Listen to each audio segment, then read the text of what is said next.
You're good to go, Stephen. Okay.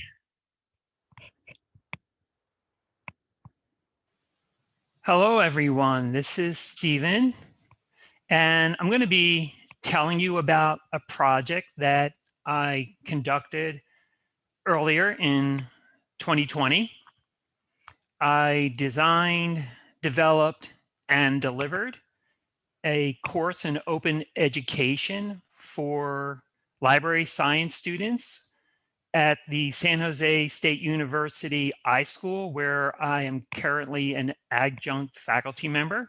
I've been on the faculty since 2017 and previously taught a class called Design Thinking for Librarianship. And I thought, it would be good to expand my portfolio of courses that I teach. And I thought, well, why not open education? That was something I know about and thought I could certainly teach that to students. So I'm going to tell you more about that experience today in the session. If you want to get in touch with me, please feel free to go ahead after the session if you still have questions or want to share something with me. I will let you know that all the slides I'll be sharing today are already available on the Schedule program page for this session. They're there in PDF format for you to download. And Matt has shared also that we'll be using Slido today for some polling. If you want to participate, the information is in the chat. So why would I want to teach a class in open education? Well, I'm going to be talking more about that. And here are some of the topics I want to cover in the session today, primarily, again, why, what was the value of this? It was only a 4-week class. I thought I'd start by dipping my toe into the waters with something very short. And what can you actually do with this topic in just 4 weeks? I'll also share some information about how the students responded to the course and what their reaction was. I did a survey of my students, not the official instructor survey that San Jose does, but my own survey to find out a little bit more about their reactions and reflections to the course. And then what does this mean for the larger OER community? What can we take away from a course at the LIS graduate level about open education? So this is a first poll, and I'd like to hear from you. Where or how do you think, imagine a student who's in an LIS program right now, an ALA accredited library and information science program. They could be somewhere along the spectrum of just getting started or close to finishing. Where do you think they're learning about open education? And it could be in that program or maybe outside the program. So do you think they have other opportunities to learn about open education? So you're probably right that there may not be many opportunities for them to learn about it in many programs. Some of my students were learning about it from a job that they may have had. I'll tell you a little bit more about my students. And there are other opportunities. They may be a webinar. Yeah, library literature, that's a good one. Maybe they've been exposed to it. How about scholarly communication courses? That might be another opportunity for them. So admittedly, there are probably very limited opportunities for them to get exposed to open education in their library science program.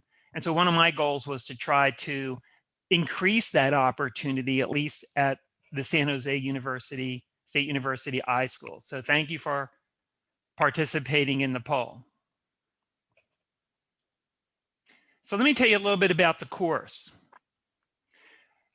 I knew that there was a scholarly communications class at San Jose, but I did look at the syllabus and there wasn't very much specific to open education resources or open education, open pedagogy.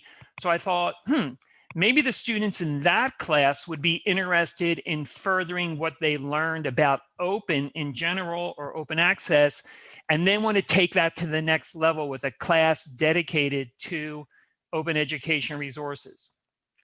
And I felt that based on my past training in education and my work in this field, I could put together a good course for anyone at the beginner level. Also, there are other opportunities out there for people to learn about open education resources and open education, but those are probably not going to be available to an LIS student, and they might not be able to afford participation in a leadership program, or they might not have the sponsorship for something like that.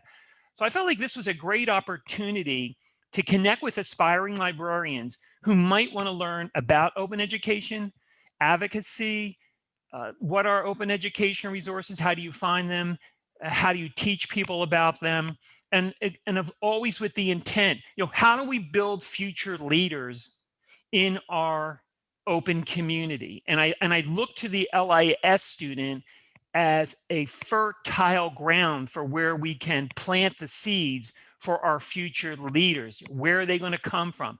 Maybe we need to be doing more in looking at the LIS programs. This is a timeline of how the course developed. I first submitted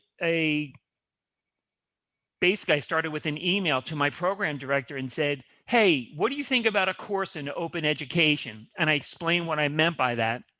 And they were very enthusiastic.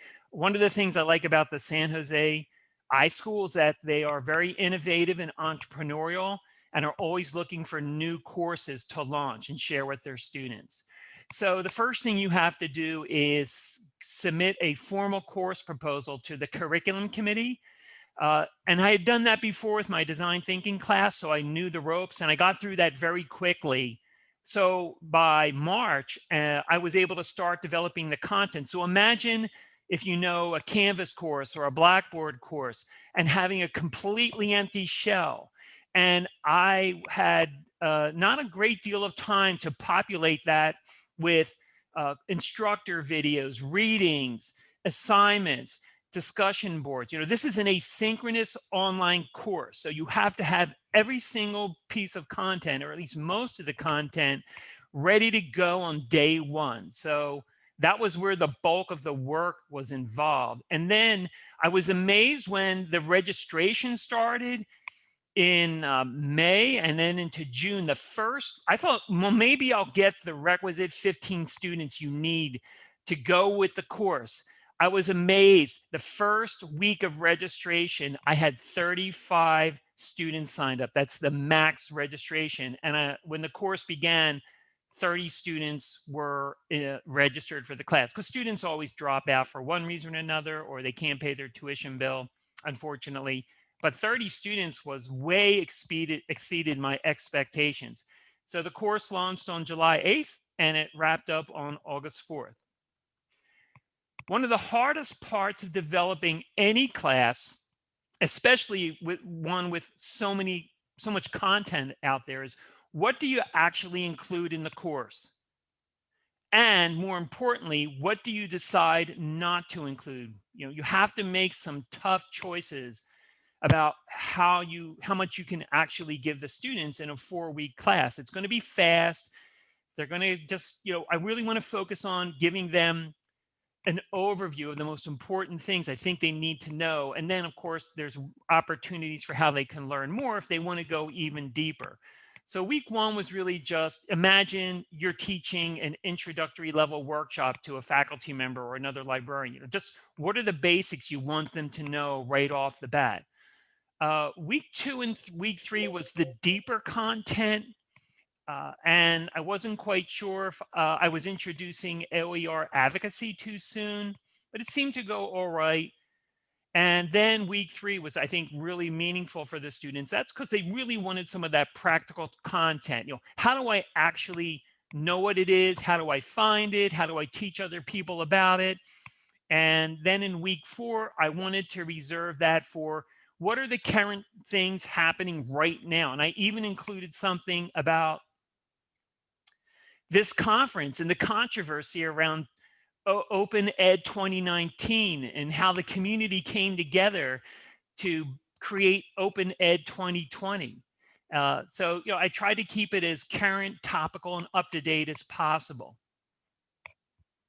in week 4. So, no way of knowing for sure how any of this would go, but you got to start somewhere when you're launching a course for the first time. Now, this gives you an idea of, again, one of the most challenging parts is, what are the assignments that you want to come up with to make sure that you can properly assess if the students are achieving the learning outcomes for the course. So it was a mixture of a discussion board every week. And Matt and I were having a fun conversation about this at the start.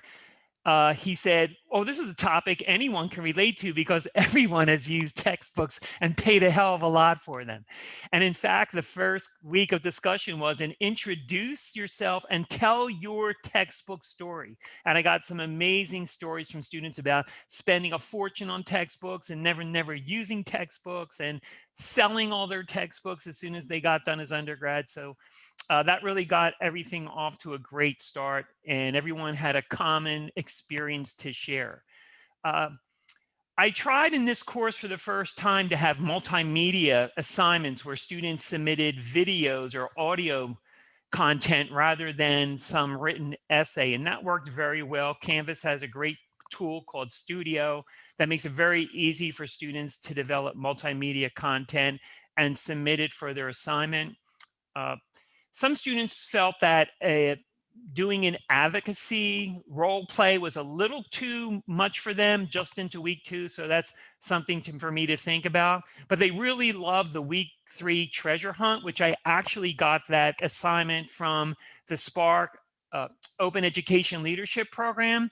And it really got them into the practicalities of looking into what are the textbooks for a course at their institution, how much does it cost, what OER or non-OER open sources are out there. And then in week 4, I had them just do a 5-minute multimedia presentation that they could pick any topic in the course and then assume you're going to be doing a faculty OER workshop, and this is one segment of that workshop. Give me your best presentation on that topic. So I think that the topics, the assignments were varied and gave students some great opportunities to put into practice what we were covering in the course every week. This is something you can just type into the chat box. It's not one of our Slido polls, but I just shared some of the challenges of coming up with the topics for the class, but I'd love to know what you think would be your number one go-to topic that you would want to make sure that an OER course or Open Ed course for an LIS student covered. So you can just start typing those in right now. Okay, I'm not sure about why fake news, but okay, that's a good one. Maybe I need to think about that a little bit more. And keep in mind also that there is a scholarly communications course for some of the topics, but I just want to take a look and see, okay, print options. Yeah, that would be important to know. That whole thing of just how do students respond to digital. Yeah, we definitely covered copyright and licensing, not in great detail, but certainly enough for them to know about Creative Commons licensing. Yes, I did talk about some of the issues going on with commercial publishers. So keep those coming. And we're going to move on to the next section, which is I want to share some of the reactions and reflections from the students. So I asked the students what motivated them to take this class. And I actually had students who were somewhere along the line in their LIS program. I had a couple of practicing librarians that were taking the class as a continuing education program for themselves. So, and most of the LIS students now, they do work in libraries, as you probably know, and they're trying to get their professional degree. So on the job is where most of them had heard something about open education that motivated them to want to take this class. Um, or as I expected, a couple had taken the ScholComm course and wanted to build on that. And yes, I even had a couple of students who said, I need a 1-credit course to finish up and graduate. And this was probably the choice that seemed most interesting to them. And a couple of students, I think this is something I'm seeing in general in LIS students, just more of a passion for social justice and equity issues. And some students saw this as a course that fit well with their passion for that topic. I asked the students, and I had 30 students, and I got generally 17 responded to my survey. And so of course, I wanted to know how effective was this course in meeting the learning outcomes. And I was glad to see that the bulk of the students felt that it was very effective on a scale from 1 to 5. Whenever you want to get a sense of, did people like whatever it is you're offering, you can ask them, would you recommend this to someone else?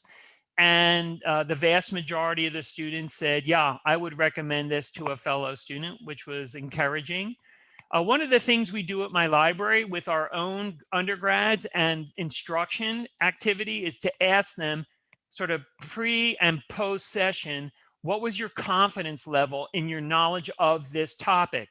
So for before the class, you can see that the majority of the students did not have a high level of confidence at all in what they knew about OER and open education. But afterwards, it was great to see that even just after 4 weeks of this class, it had a significant impact on their confidence level and how they felt about their own knowledge of OER and open education. And I felt, one of my goals is always to have students be able to leave the class being able to go out and explain to someone who knows nothing at all about this topic what it is, and to help that someone else understand it. And I felt most of these students could now do that. I also was just curious, did this have an impact on their thinking about their future in librarianship? And I asked them if they thought they might ever apply for an open ed librarian job. And most of the students actually said that this could be something of interest to them. And I had a couple of questions about how they thought they would continue learning about open ed after the course. So if you're familiar with any number of open ed professional development, most of them seem to express an interest in at least attending webinars. And if you're familiar with the OER digest that comes out every other week, I shared that with them. I had a session in the last week on how to keep up with what's happening in open education and resources that you can use to do that. And so most of them said they would at least subscribe to OER Digest. And these are just some of the things that students said that they thought they could apply right away as a result of participating in this class. So a number of them said they would try to get word out to faculty. They would be more engaged with librarians at their library around OER. They thought that maybe they could do a workshop, that it got them thinking about this as a career path. So I felt like it had a fairly positive impact on the students as a result of participating. And even thinking about writing a resolution, I mean, that is a really high level goal for someone to take on coming out of this class. And these were just some of the final reflections. And I was really glad to see that the students found some of the assignments valuable. One of the things you almost never hear from a student is, I want more. I wanted the class to be even longer. And that's what I was hearing from those students. They felt like 4 weeks was maybe even too little time. So I have to now think about, what do I want to do in the future? One of the other things I asked my students is whether they thought LIS programs should have a class like this. So not surprisingly, all of them said, yes, it definitely should be a course that's offered. And unfortunately, since we don't have enough time, I was going to ask you how many programs you thought offered an existing dedicated course, you can share that in the chat if you want. Do you think, how many existing LIS programs are currently offering this? But I will tell you, so you can do it in the chat, or if you have this up, feel free to do that. But I actually sent out a survey to all program directors at all 50 or so ALA accredited programs. I only got 6 responses, but I think I can say with a fair amount of accuracy that my class that I taught at the San Jose is the only one that I could confirm exists. Some might have a scholarly communications course, quite a few do.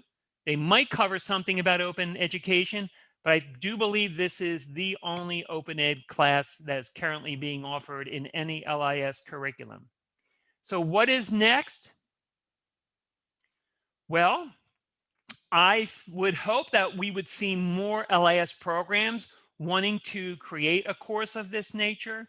I think this course established that there is definitely interest among LIS students in this topic and that they would want to learn more about it. I also think I can say with confidence that when LIS students do participate in a dedicated open education course, it is likely to encourage them to think about this as a career path, or at least getting into academic librarianship. And I had students across the spectrum: public, academic, K-12, corporate. They were all in the class. And I think it actually encouraged more to think of the academic track. And possibly scholarly communication courses are a good start, but not necessarily sufficient to educate our LIS aspiring librarians about open education. We probably need to do more.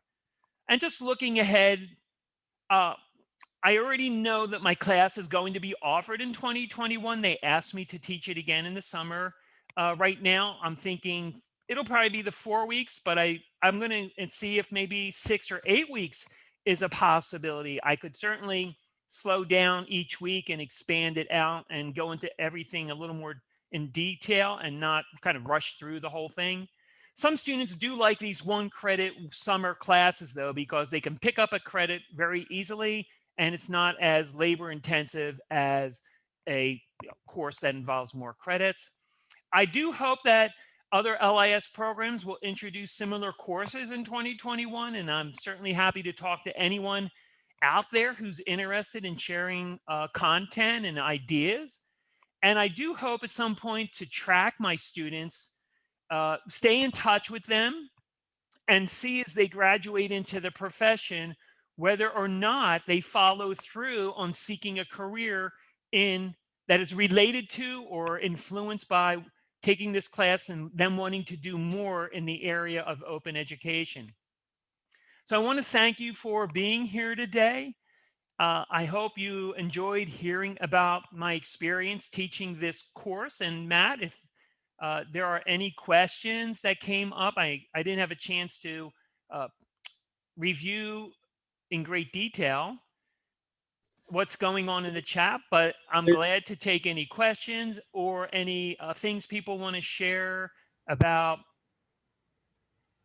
ideas for what this course could do. Or yep, there's one question in the chat. Sure, go ahead, Matt.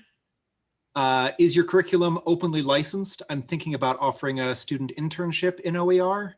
And before you answer that, I just want to let people know this is the end of the formal session, so I'm going to stop recording, but this Zoom room is going to be open for another 15 minutes. So please feel free to stick around. Yes, I will be.